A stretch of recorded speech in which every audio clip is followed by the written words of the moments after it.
I think that there's a parallel, in our histories here with the use of Christian radio, religious broadcasting. At one time, John Brown University owned actually 6 radio stations, one of which was KGER in Long Beach, California, a great AM station, 24-hour religious broadcasting. Actually, in the days, that was, my dad may be watching, he could correct me, I think it was in the early 40s. Just having called and corrected. Yeah, when my grandfather purchased that one. But there actually was a tag-along FM license in Southern California that went with the AM. No one had FM receivers. He didn't have the money to develop the station, and he let the FM license lapse, which, of course, in modern terms would be worth millions and millions of dollars. But today, when you think about good stewardship and really reaching the lost, whether it's in this country or overseas, I think radio, and this is a nonprofit station here. That's right. A station that's solely dedicated to, family-friendly, safe television. You have a theme, a consistent programming. You're not driven by the marketplace or by money or by, the tastes in the culture. You're presenting a message that's consistent. And I think radio and cable outlets such as KSBN TV are still tremendous tools for the gospel. And Senator, you put your finger right on what I was going to suggest, that radio, the printed means, television, music, are tools. And God is able to take tools that can be used for illicit purposes and turn them for a wonderful, wonderful thing. Del, we're going to even be meeting a man by the name of Moses Brown in a couple of hours when we get over there on the plane tomorrow, whose life literally was transformed completely from, you could probably tell a little bit about it, but there have been individuals who heard Del sing, or other Christian musicians. Tonight, as we're speaking right now, in Carnegie Hall, New York City, is an elderly lady by the name of Virginia Jean Rittenhouse. I don't know if you've heard of her. She has these protege student musicians. But I happened to hear her just this past Christmas in Southern California. She was at the Crystal Cathedral and goes to all of these wonderful world travels, but with these kids. And so they went to the Camarillo Youth Authority, a prison. And I was walking out of the concert afterward with my wife and rushing to the car. We wanted to get home, and there was a gentleman out in the darkness, and he said, good program, wasn't it? I said, that was awesome. Awesome. Here's this lady. She must be, what, in her 80s now? Oh, yes. And she's directing these kids. And he said, well, I'm from the prison. I work over there. I heard her today. But he said, I want to tell you something. Those kids have never heard anything like, they've never heard of an orchestra. They don't know what a tuba looks like. They have no clue what these instruments are like. They came in all kind of cursing each other, as they always do. This is the first time they brought them together for any kind of a concert. The choir had agreed to go there. They didn't get any money for it. But as soon as she began to conduct, and the kids heard a harp for the first time, it was absolutely, you could hear a pin drop. But that's the power of these media, whether it's music or television or radio or the printed word.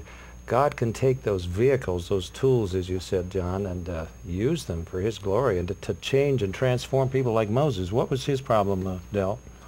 He was born to a young lady who had been raped at the age of 15.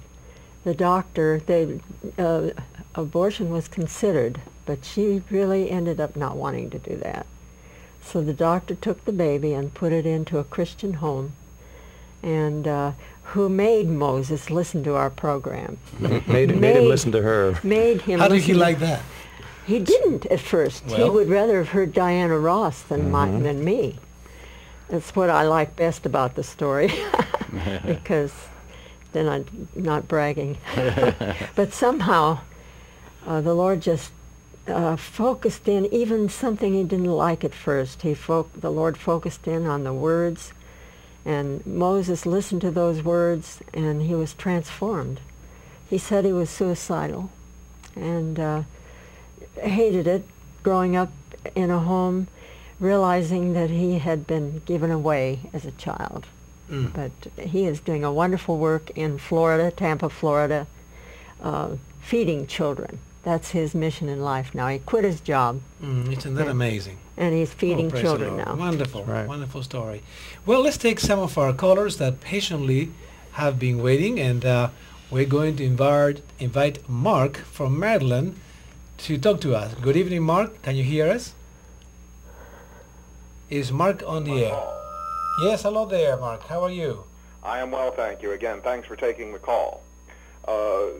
Pastor Lonnie was talking about using various media, and I was wondering if the panel had any thoughts about this motion picture that's been out and just doing tremendous box office, The Passion of the Christ.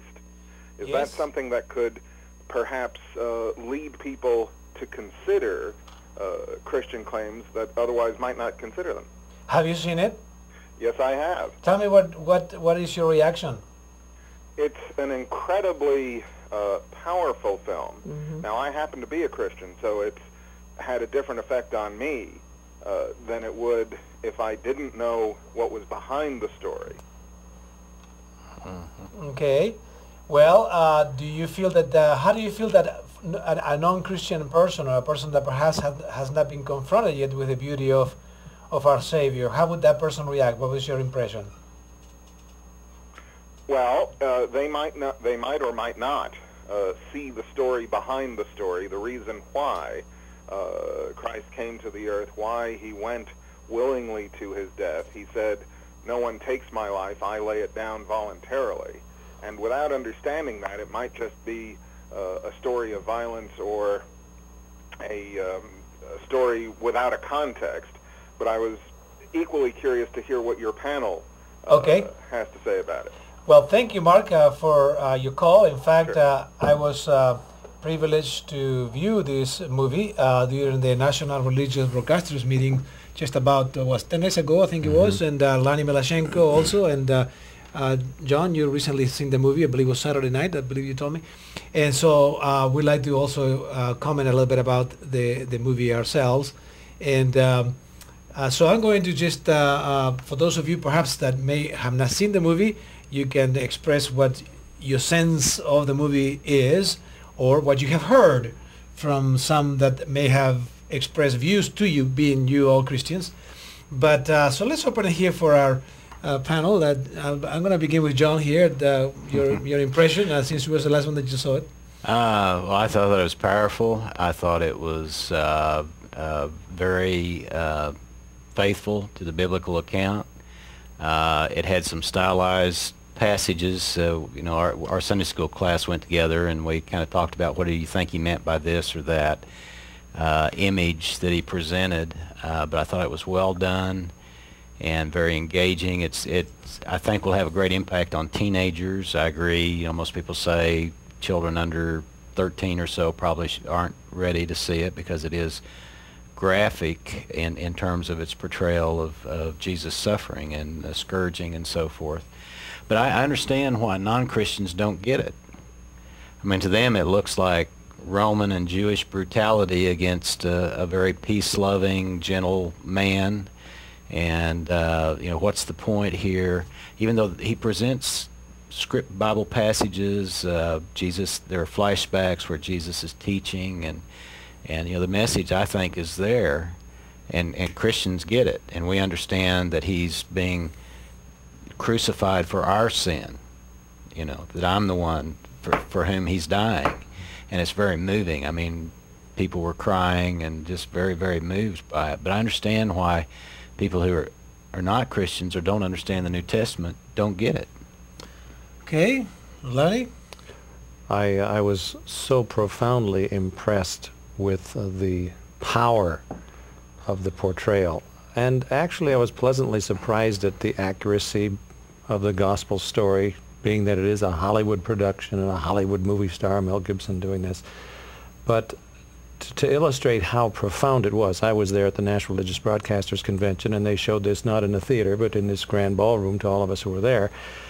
No one moved from their seat for 5 minutes when it was over, but rather you heard weeping, you saw people when the lights came on down on their knees on the floor, and for a half hour thereafter, as we began to slip out, nobody said a peep.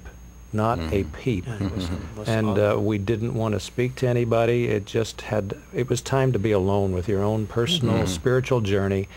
And my wife and I just kind of quietly bade each other good night, and we didn't want to talk much because it was that moving. Very